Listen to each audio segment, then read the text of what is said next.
جی یہاں پہ آپ دیکھ رہے ہیں حضرت عائشہ رضی اللہ عنہ کا جو حجرہ مبارک تھا کس طرح اس کی مطلب ہے کہ شکل تبدیل ہوتی رہی آپ صلی اللہ علیہ وسلم کے انتقال سے پہلے اور انتقال کے بعد، اور اسی طرح ابوبکر صدیق اور عمر بن خطاب رضی اللہ عنہ کے دور حکومت میں۔ تو سب سے پہلے یہاں پہ آپ دیکھ رہے ہیں یہ جو کمرہ ہے جہاں پہ آپ صلی اللہ علیہ وسلم مطلب آرام فرماتے تھے، رات کو سوتے تھے، اور وہ جو ہے حجرہ ہے۔ یہ جو سامنے آپ دیکھ رہے ہیں حجرہ جو ہے باہر کا جو گھر میں جو حصہ ہوتا ہے، مطلب جہاں پہ آپ مہمان وغیرہ بھی اور باہر کے لوگ جن کو آپ بٹھاتے ہیں، کمرہ جو ہے یہ بالکل خاص ہوتا ہے، یہاں پہ صرف اہل گھر ہی اندر جا سکتے ہیں۔ اور یہاں پہ آپ کو دکھا رہے ہیں کس طرح جو ہے آپ صلی اللہ علیہ وسلم کی قبر مبارک جو ہے مطلب سب سے ریاض الجنہ کی طرف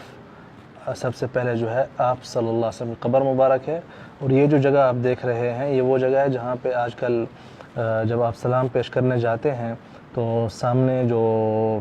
کھڑے ہوتے ہیں مطلب سرکاری ادارے کے لوگ، یہ وہ جگہ ہے۔ تو اس کے بعد یہاں پہ بتایا جا رہا ہے کس طرح آپ صلی اللہ علیہ وسلم کی تدفین کے لیے جو ہے قبر تیار کی گئی تھی حجرہ عائشہ رضی اللہ عنہ کے اندر، ٹھیک ہے۔ اس کے بعد یہاں پہ منظر پیش کیا جا رہا ہے قبر شریف کا،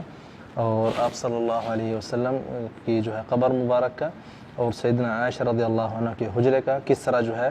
کھلا ہوا تھا، کوئی حجاب نہیں تھا، کچھ بھی نہیں تھا، اور حضرت عائشہ رضی اللہ عنہ اپنے گھر میں رہ رہی تھی اور قبر بھی اندر ہی تھی۔ اور یہاں پہ پھر دیکھیں کہ دو قبریں اور جو ہے مزید بڑھ چکی ہیں۔ حضرت عائشہ رضی اللہ عنہ نے جو ہے پھر بیچ میں دیوار دے دی تھی، اور یہاں پہ کمرہ ہے، اور وہاں پہ آپ صلی اللہ علیہ وسلم، پھر ابوبکر صدیق، اور پھر جو ہے عمر بن خطاب رضوان اللہ علیہم۔ یہ جو ہے قبر مبارک کا نقشہ ہے آپ صلی اللہ علیہ وسلم کا۔